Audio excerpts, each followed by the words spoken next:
skulle inte begära replik. Men utifrån att Kenneth Waltersson undrar vad har Vänsterpartiet hittat de här siffrorna ifrån? Vad har vi hämtat siffrorna ifrån? Jag vill bara informera honom och förtydliga så att det är inte Vänsterpartiets siffror. Det här är förvaltningen som har konstaterat de här siffrorna.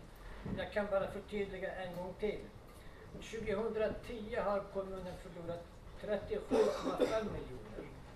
2011 39,0. 2012 41,4.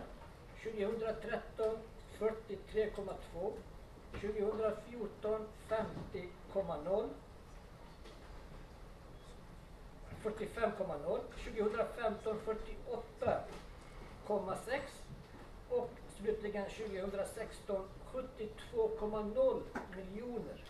Sammanlagt blir 326,7 miljoner som kommunen har förlorat på skattesänkningar i kommunen. Och där, för en gång till, så att det så tydligt som det kan vara. Det här är inga siffror som vi har hittat på. Det är svart på vitt. Men däremot, Kenneth Waltersson, skulle jag vilja höra med dig. I din anförande du nämnde snart kommer det så här många muslimer från Migrationsverket.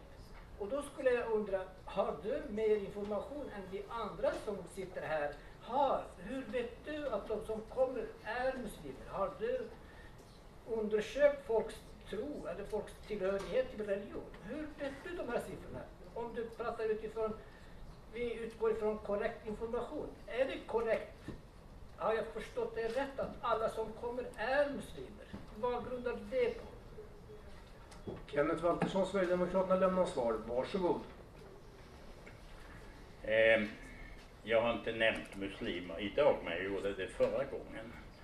Och här handlar det ju lite grann om sannolikhet.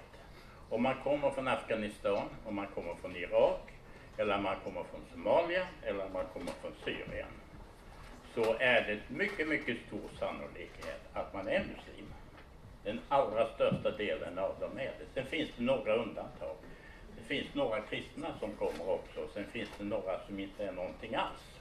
Men det är inte som i Sverige att de flesta inte anger att de har tycker någonting eller tillhör någon tro speciellt. Utan de som kommer från de här länderna, de hävdar själva att de är muslimer. Det är inget tvekan om det.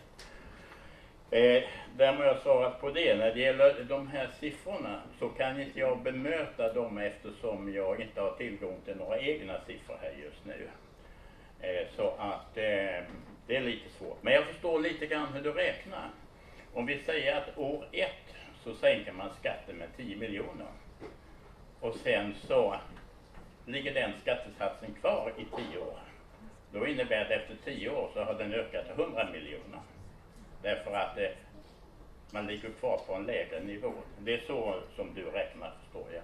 Sen begriper jag inte riktigt hur du kunde få den här höga siffran på över 70 miljoner för det nuvarande året. Det borde inte skilja sig så mycket från föregående år. Tack. Nafi Silgen, Vänsterpartiet, varsågod. Ja, återigen. Du väljer att inte tro på det som är svart på vitt. Och det är förvaltningen som har skickat de här siffrorna. Det är inte våra siffror.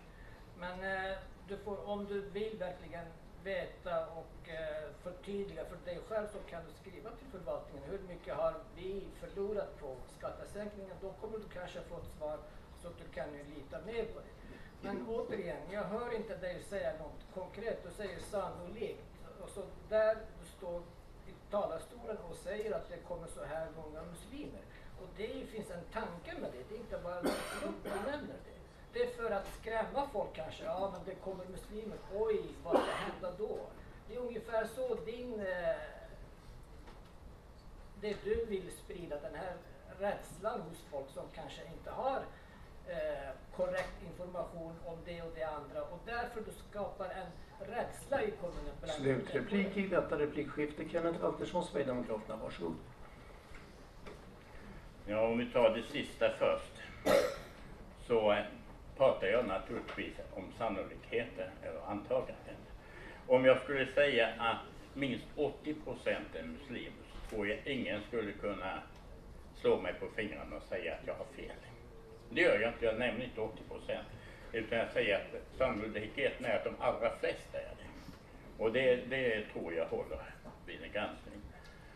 Men när det gäller det här med pengarna så har jag inte sagt att du har fel.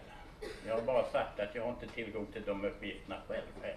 Och kan därför inte bemöta dem eller säga att det är fel eller det är rätt eller någonting. Men det är väl på det sättet att du har summerat år för år här från år 2010 där man gjorde en skattesänkning och sen slår den igenom. Men jag fick aldrig svar på varför den blev så hög i år.